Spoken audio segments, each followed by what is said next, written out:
This is Maureen Bowen, and here's my calzone recipe.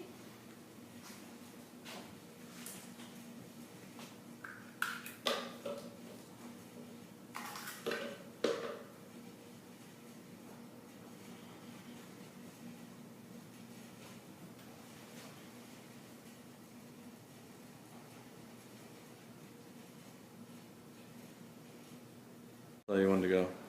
Go ahead. First step is Cubanelle peppers, which I took the seeds out and I'm going to chop them.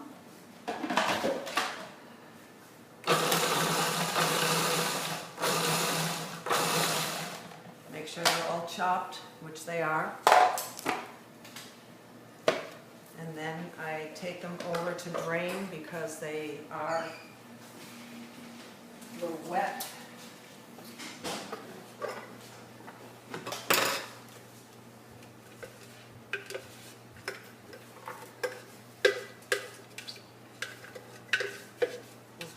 Set those aside,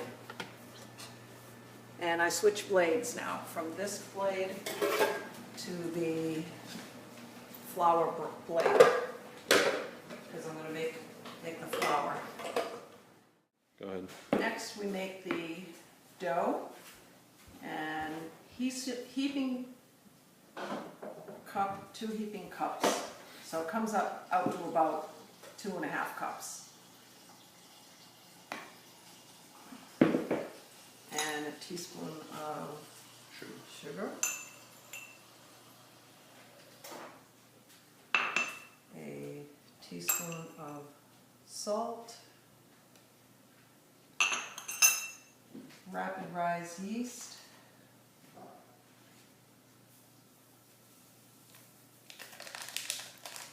and the water is warm.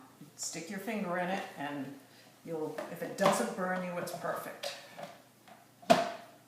Just warm to activate the yeast. Not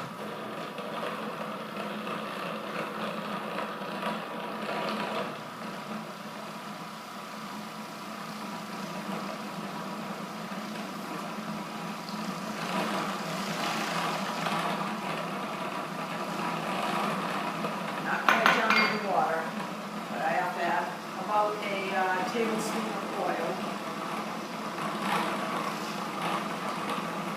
Doesn't have to be exact. For some reason it always comes out okay.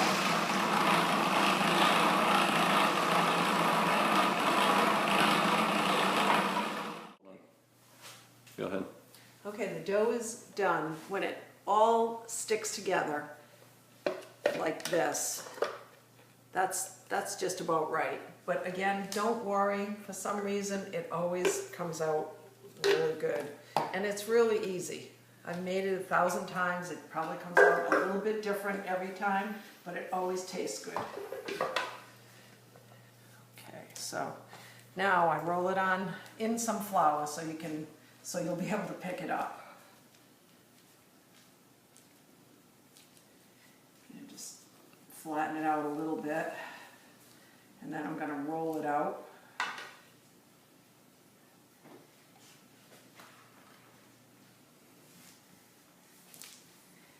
To about the size of this piece of paper here. It's parchment paper, which you can throw away when you're done. Okay, you can stop. Okay. 1, because my nose is running. And 2. Okay. Go ahead. I finished rolling, and it should be approximately in that shape. Doesn't have to be perfect. Any spaghetti sauce, I'm using Harris-Teeter's lovely tomato basil sauce, which is actually pretty good. I do make my own homemade sauce, but I'm not doing that for this. If you want to buy some, go to MaureenBowen.com. No. $40 a jar. There's no MaureenBowen.com. Okay, so sauce is all done. Now, the peppers are a little too moist, so I have to squeeze them out so they're a little dark.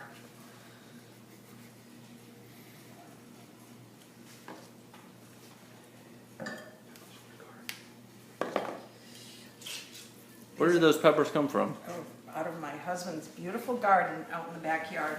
You want a shot of that?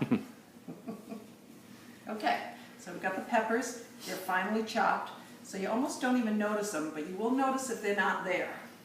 Now I've got Genoa salami. I'm going to layer this around. Actually, you can make anything in calzone. A lot of times I'll saute up some Italian sausage and use mozzarella cheese. You can make a turkey ham calzone. You can put anything you want in this. And it still comes out good. Go ahead. Okay, the Genoa salami is on there. Now we're doing provolone.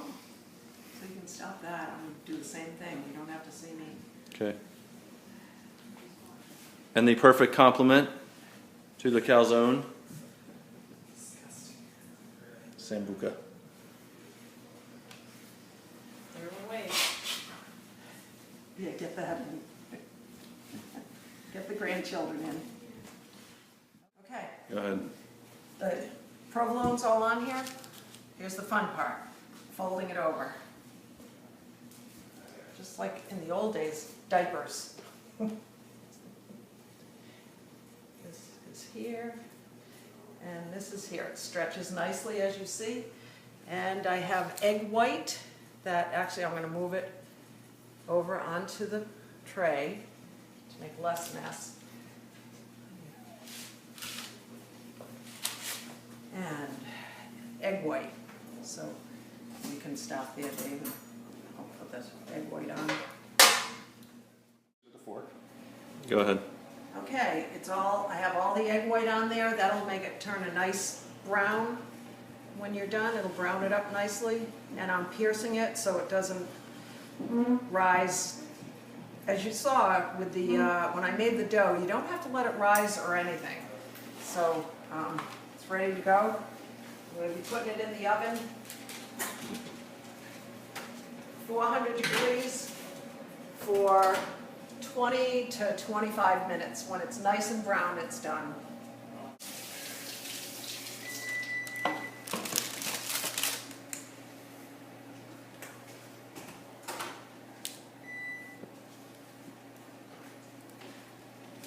Okay, this is the finished product.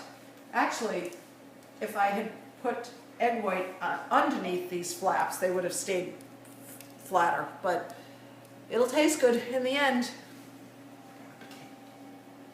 Bon appetit.